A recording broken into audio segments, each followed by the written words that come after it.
Welcome back. Hope you've grabbed yourself a large cup of coffee because you're going to need to stay caffeinated for this compressed episode on passwords. I say compressed because we took 3 episodes that were larger and squeezed them into one. It's going to be fast. Now, passwords are often a single line of defense between your personal and/or your organization's important information and a disaster. Think about it. Checking accounts, email accounts, company portal, medical records, your identity. They're often all protected by a single password.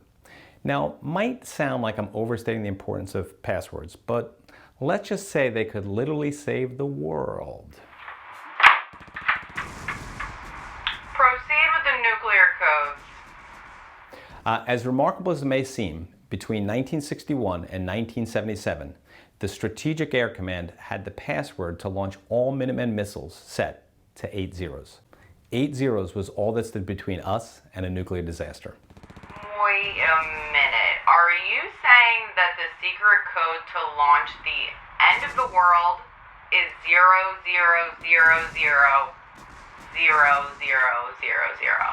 Yeah, that's what I said. Unbelievably, the password was 00000000.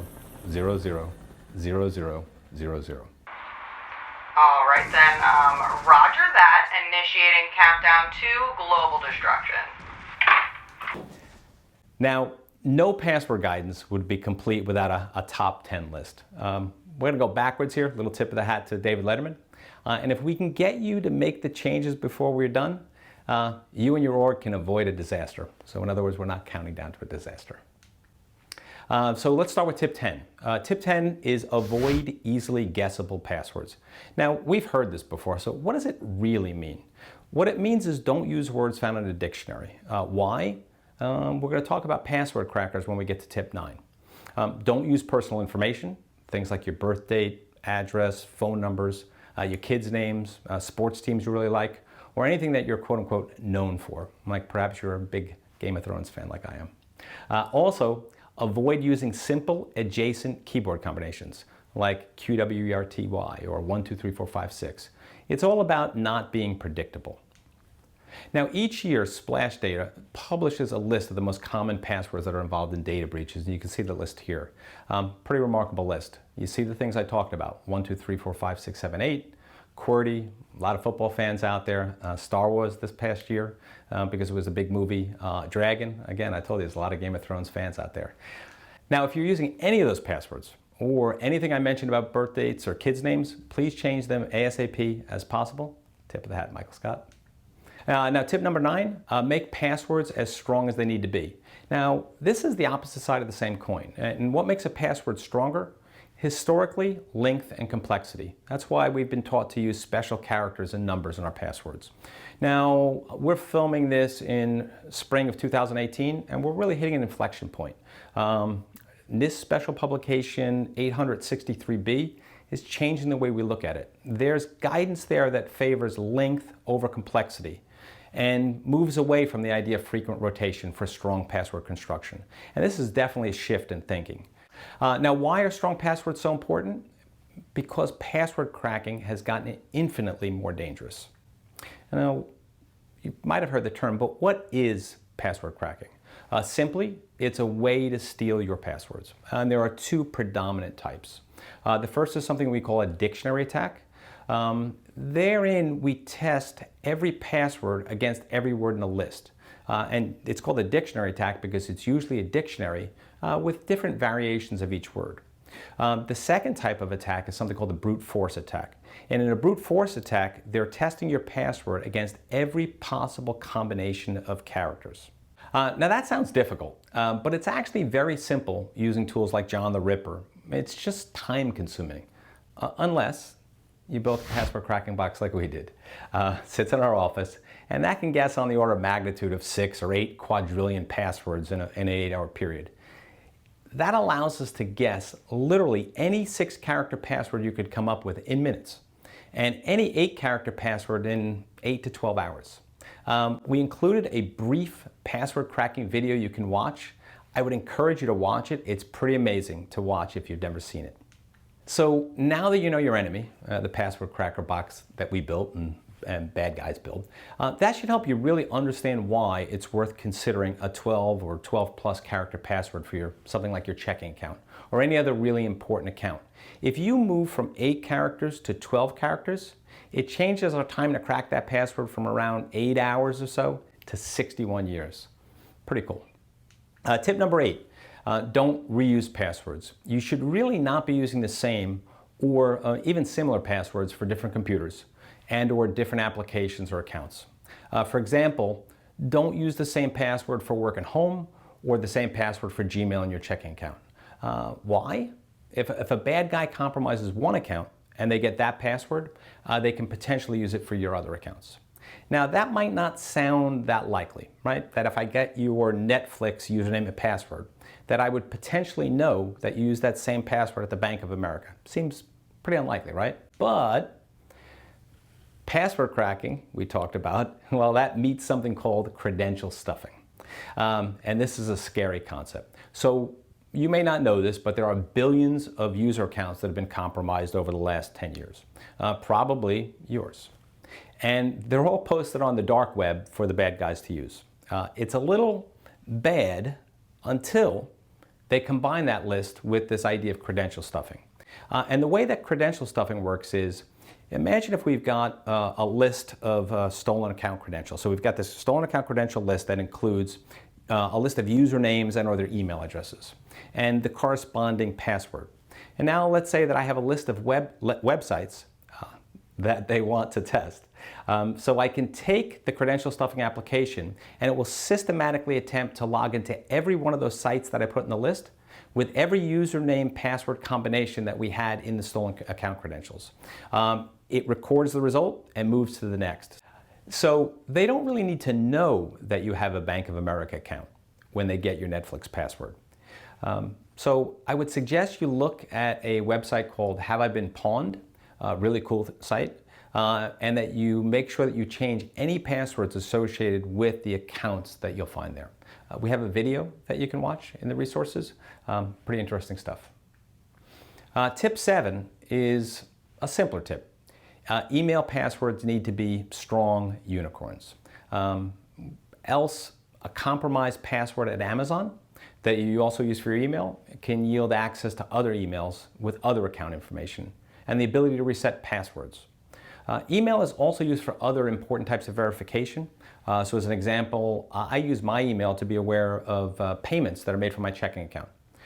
So if a bad guy could create an account, make a payment, and then delete that email before I see it, I'd never know. I know that sounds insane, but we're currently working on 2 cases where that exactly happened. So your email password, make it a unicorn. You know what I mean by a unicorn? Something absolutely unique. Think of no, there you go, thanks. That's the one. So unicorn passwords are strong and most important, unique. Tip 6, this is another really easy one. Change default passwords immediately. Almost anything you buy has a default password.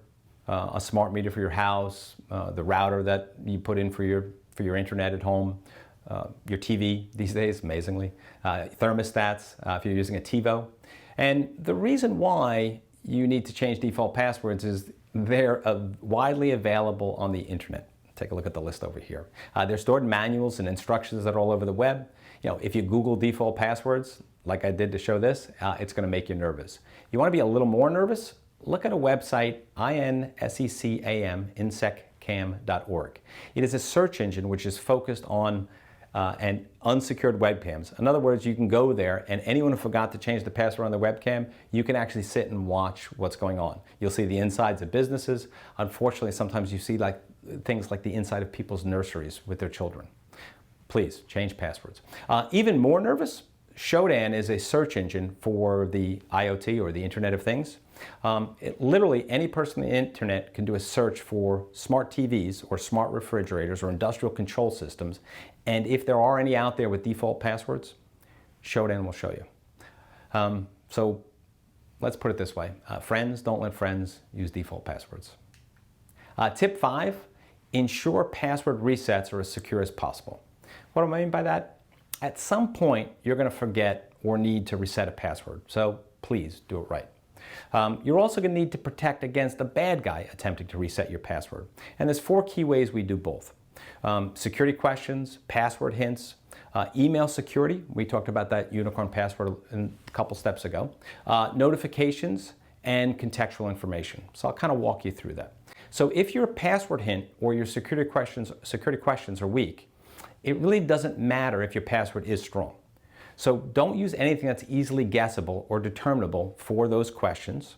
Something like your high school mascot or your mother's maiden name. Why? On Facebook, I can probably gather that information, figure out where you went to high school, and figure out what the mascot is. So make sure you pick something with a lot of entropy, something like a favorite book, something which is going to be a little harder to guess. Enable notifications. Many applications allow you to enable notifications to validate the legitimacy of an action if that account is compromised or if something significant happens on the account. So things like password resets or login from a new location or a charge on your credit card. That's going to give you a very easy way to determine if an account has been compromised. The last thing is contextual information. So think about things that are tied to accounts, right? Let's say your account information, maybe the amount of your last bill. Recent purchases are often used to contextualize you to determine if you're the right person calling up to reset a password.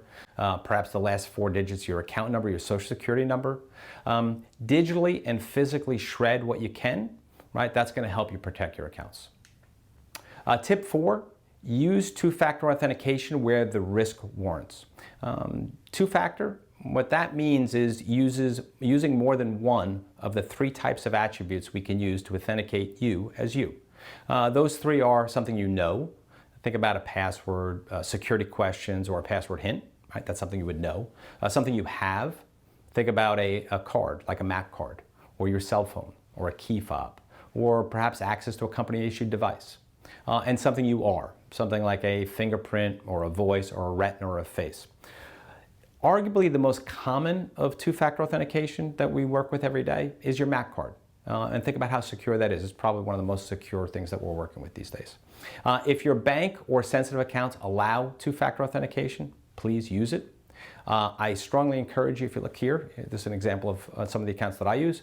I strongly encourage you to never click a remember me or remember my device when you're logging into an account from a computer. Why? Because the next time it's held to a lower security standard. That'll usually disable two-factor authentication on that specific device. I always set mine. What does that force it to do? It forces it to send me a text message to my phone or call my phone for a special code to allow me into my account. Tip 3 is store passwords securely. Now, in the good old days, right, we had one password, and the rule was don't write it down. That's now impossible. Long and or complex passwords that change across many dozens of accounts and apps and devices and systems are the norm. I looked at my password vault as I was preparing for this presentation. 260 passwords in my vault. There's an old running joke that was and is still true. If you want to get someone's password, look in the back of the notebook on their desk, usually the last page, or look around for a yellow sticky under the keyboard, or look for an Excel file labeled passwords. I hope I convince you that we need to do better. So you might ask, how can you store passwords securely? Well, first I'm going to defer to guidance from your IS team. If you have a standard in your organization, please follow it. If you don't, a purpose-built password app is likely your best bet. I prefer the online models, something like LastPass or Dashlane or 1Password. PC Magazine reviews them once per year. It's a great source of information if you're looking for an app. And the advantages of these apps are numerous. I don't have time in this particular episode to dig into all of them, so I'm going to just talk about 2 key advantages. The first is it makes it really easy to have your passwords everywhere. And these days we're constantly working on different devices and browsers and on your phone as we're increasingly mobile and increasingly using cloud resources. So having passwords everywhere, huge advantage. Second is you only need to remember one really strong password. Beyond that, you don't even need to know what your individual passwords actually are. My personal Gmail account is important for where a lot of my banking information goes to. That has a 12-character password that I have actually never seen. So that's a great way to do it. Now, if you're concerned about security, they only have encrypted copies of your password. Only you have the encryption key to unlock them. There is no perfect security, but I think it's pretty darn good at this point. One last point, please don't store passwords in your browser. They're notoriously poorly secured to this date. Tip 2, if you must share a password, do so securely. Security professionals always used to say never share passwords. Unfortunately, that's outdated, and today, virtually impossible. We often have situations where we only have one user account, but multiple people, quote unquote, need to have access for valid reasons. I'm often asked, what is the best way to share passwords? Well, the best way is the way your IT or IS team recommends, but in the absence of guidance to the contrary, a good password manager is a convenient and relatively secure way to share passwords. Unfortunately, password managers don't really address most orgs' biggest password sharing challenge. That's getting a password protected document and the password to someone external to your organization.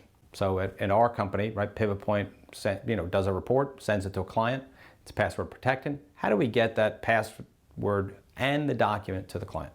In your case, maybe you're sending payroll info to your payroll provider. The best guidance I can provide is to deliver the file and the password in different communication channels. Biggest mistake I see is you'll see someone send the document and the password in an email, or they'll send the password in one email and the document in another, as if that's going to be much better. Instead, what I recommend is that you send the password in a text message or even a voice call, and then what you do is send the file via email. What the key is that you don't want to expose both of them in the same communication channel. So that way, if that communication channel were compromised, they would have both pieces. Home stretch, guys. Tip 1, share accounts, not passwords. And I can hear you all right now like, hey, John, didn't you just tell me it's okay to share passwords securely and now you're kind of saying I shouldn't? Yeah, and that's exactly what I'm saying. But I would argue that sharing your password is different than sharing an account. Now that sounds like a subtle difference, and it is. And the key to this is understanding that there can be significant differences in the way the password request occurs, the reason for the request, and the level of risk associated with that particular account. So let me give you an example. When I say sharing an account, think like our marketing guy recently walked in and asked me, how do I get one of the security awareness education videos posted to our Vimeo account? In that case, he's our marketing guy. I offered him the account credentials. I think that was a valid reason. Password was really not requested. It is a low-risk account. It's really not unique to me. It's more the company's account. So I like to think of that as a shared account, not a shared password. Now let's talk about the opposite side of the coin. I think of it as sharing my password if there's a fuzzy reason. Maybe the password is asked for, and it's for a high-risk account that's unique to me. So I think of it as my password, not just a password for an account. Usually, if it feels a little bit sketchy, I know I'm in a bad spot. A good example would be someone asking for your password or for your work login, banking account, or personal email. That's going to raise some hair on the back of your neck, I hope. More concerning if that ask was via a remote channel like an email or a Skype chat or SMS or a phone call, or even a website that you're directed to by a link in an email, right? That ties into our social engineering that think phishing, think phishing. So to be clear, it's extremely rare that I share a password, but I do share a number of accounts. One possible corner case, please check with your org as to whether you should ever give your password to a member of your IT or IS or management team that asks. There may be a valid business reason to require it, and you should do it if that's what's required. Great news, let's wrap up. Thank you. This one was definitely a sprint. We have 3 longer episodes that are a lot more fun. So if you get a chance to watch them, take a look. We've added some resources. If you don't see, ask. There's the 10 tips that we talked about is in a cheat sheet, so print that out. Hint for the quiz is Joshua. Think easily guessable password nearly causes a thermonuclear war. And if you've never seen a young Matthew Broderick in War Games, it's a fun couple hours, and it's a look at 1980s computer security. It takes on a different meaning now that you know that the launch codes were all 0 at that point in time. Thanks. See you next time. Let's be careful out there.